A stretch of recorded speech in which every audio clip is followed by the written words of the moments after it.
Dulu aja bisa kok, dengan perbedaan aja, dengan semua golongan bersatu akhirnya Indonesia merdeka. Kenapa sekarang tinggal menjaga kemerdekaan itu kemudian kita tidak bisa untuk menghargai, menghormati perbedaan yang ada. Perbedaan itulah kekuatan Indonesia. Bhinneka Tunggal Ika ya, berbeda-beda kan tapi tetap satu jua Indonesia.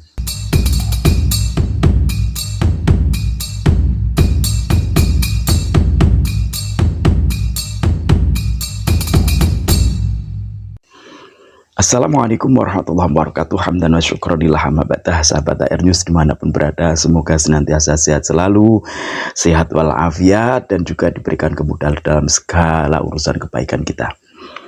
Sahabat AR, terima kasih yang udah selalu hadir di channel saya, yang mendukung saya. Semoga menjadikan motivasi buat saya untuk terus menyuarakan kebenaran tanpa lelah.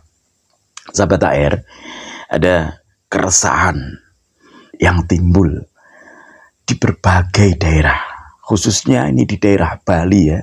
Bali yang kita kenal dengan toleransinya yang sangat tinggi, di mana mayoritas umat yang beragama Hindu bisa mengayomi minoritasnya, terutama Muslim di sana ya, itu bisa diayomi. Inilah Indonesia yang sesungguhnya.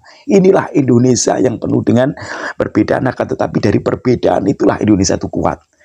Dan jangan mau ini semua digeser oleh Pak Alawi dengan gaya-gaya mereka yang menganggap bahwa Islam ini adalah agama yang paling mulia daripada agama-agama lain. Boleh kita mengatakan semacam itu tapi di dalam diri kita ya.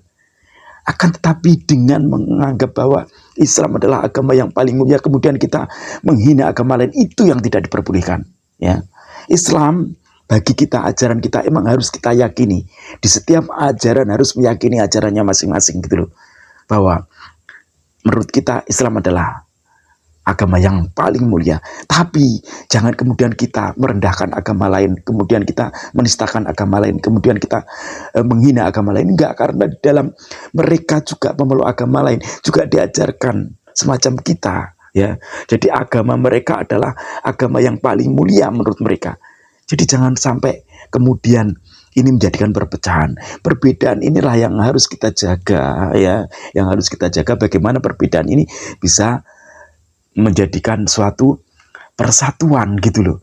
Dulu aja bisa kok, dengan perbedaan aja, dengan semua golongan bersatu akhirnya Indonesia merdeka. Kenapa sekarang tinggal menjaga kemerdekaan itu kemudian kita tidak bisa untuk menghargai, menghormati perbedaan yang ada. Perbedaan itulah kekuatan Indonesia. Bhinneka Tunggal Ika ya, berbeda-beda kan tapi tetap satu jua Indonesia. Jadi jangan mau dikotak-katik oleh intoleran yang dihadirkan oleh kaum Pahlawi yang sebenarnya mereka adalah pecundang. Oke, ada yang tahu kemana Rizik Syihab? Nggak ada kan? Setelah koar-koar, asah, golok kalian, perang dan lain sebagainya, kemudian dia menghilang begitu saja. Apa yang ditinggalkan? Yang ditinggalkan adalah doktrin kepada Muhyiddin mereka, bahwa orang-orang yang di belakang Kiai Imad, yang bersama Kiai Imad adalah musuh bagi mereka. Dan Muhyiddin sampai saat ini belum sadar kalau mereka sedang diadu domba sesama umat Indonesia atau sesama anak bangsa, sesama pribumi, saling diadu domba, bahkan sesama umat Islam. Itulah adu domba yang sebenarnya. Jangan katakan Kiai Imad yang mengadu domba. Jangan. Kalian salah kalau mengatakan Kiai Imad adalah yang mengadu domba. Sekarang saya kasih contoh yang real saja ya, atau pemikiran yang paling mudah, yang paling simpel. Ada suatu atau ada seseorang oknum, ada seorang yang mengaku sebagai pihak asuransi dari sebuah bank ternama di Indonesia. Ya, mengaku sebagai pegawai asuransi dari sebuah bank ternama di Indonesia. Kemudian orang itu berkeliling di Indonesia ini ya. Untuk apa? Untuk mencari nasabah, untuk mencari investor atau orang-orang yang mau berinvest ke situ. Atau orang-orang yang mau menabung lah, katakan nasabah gitu aja lah ya. Terus kemudian banyak orang berbondong-bondong karena ngomongnya membawa nama besar sebuah bank ternama di Indonesia. Ya, berlaku sekian tahun. Kemudian Kiai Imad datang. Kiai Imad juga salah satu nasabah di situ dulunya. Karena mencurigai kok ada sesuatu yang janggal, akhirnya diteliti oleh Kiai Imad. Sampai akhirnya ketemu bahwasanya orang ini adalah hanya sebuah rekayasa. Orang ini sebenarnya tidak ada di dalam tidak ada bekerja dalam suatu bank ternama tersebut. Dia tidak ada di situ, tidak tercatat namanya. Bahkan Kiai Imad sudah mencari semua daftar-daftarnya di berbagai bank yang ternama di Indonesia, ternyata tidak masuk sama sekali. Ya. Akhirnya apa? Kiai Imad memberanikan diri untuk berkata jujur karena ingin menyelamatkan para nasabah yang lain agar terselamatkan. Akhirnya apa? Meledak, dum!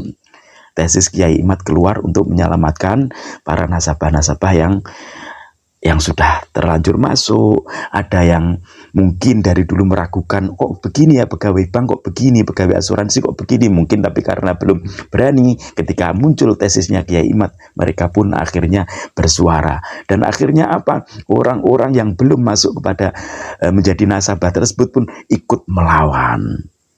Nah, gitu ya.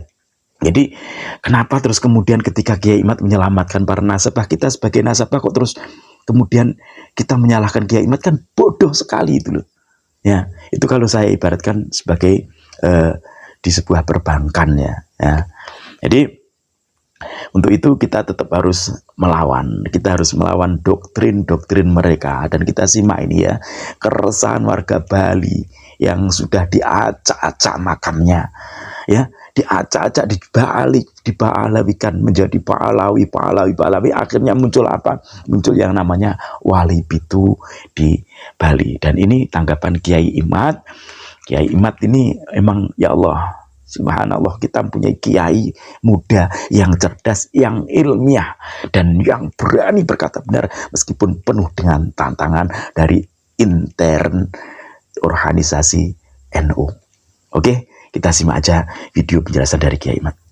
Ibu Dr. Widiawati, ya. Apakah skripsinya ada sudah dalam mode PDF gitu? Disertasi ya? Ya, nanti mungkin kita memerlukan berbagai macam sumber, diantaranya dari disertasi Ibu untuk menjadi bahan kami agar kita bisa lebih secara ilmiah, sistematis, organik, simultan tadi seperti yang diusulkan oleh Ibu. Nanti catat itu PWI Bali, ini tugas utama selain bisa mengkritisi tentang adanya shadow dari wali-wali pitu yang sebenarnya itu ada beberapa yang tidak pantas untuk diwalikan, tapi harus ada alternatif yang sahih, siapa saja yang pantas untuk diziarahi dan sesuai dengan ajaran-ajaran Nahdlatul Ulama itu. Saya sudah ngobrol dengan Pak Kiai Muhammad Suryadi bahwa sebenarnya di Bali ini sudah ada tokoh-tokoh Bali sendiri 1600-an yang sudah masuk Islam, dan itu pantas untuk menjadi salah satu destinasi ziarah Wali Songo atau Wali Pitu atau Sabto Wali nanti ya. Kalau bahasa Balinya Pitu itu Sabto, Sabta. Ya, itu mungkin kita pakai bahasa Bali supaya lebih membali.